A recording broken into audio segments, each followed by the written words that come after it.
Hi there. In today's video, I'll walk you through how to adjust the screen timeout settings on your MacBook.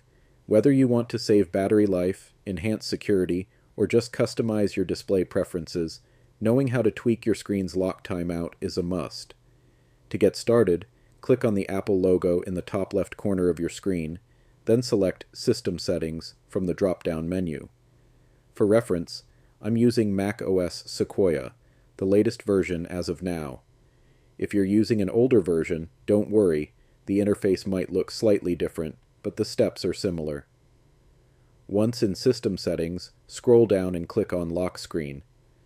This section lets you manage a variety of power-related settings for your MacBook. Here, you'll see two key options. Turn display off on battery when inactive. Turn display off on power adapter when inactive. These settings control how long your MacBook stays on before the screen turns off due to inactivity. To adjust the timeout duration, click on the drop-down menu next to each option and choose your preferred time. If you don't want the screen to turn off at all, you can select Never. After setting your preferences, simply close the lock screen window. Your changes will be saved automatically. And that's it.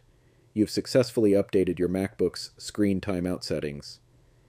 If you found this tutorial helpful, don't forget to give it a thumbs up and subscribe to my channel for more MacBook tips and tutorials. Thanks for watching, and see you in the next video.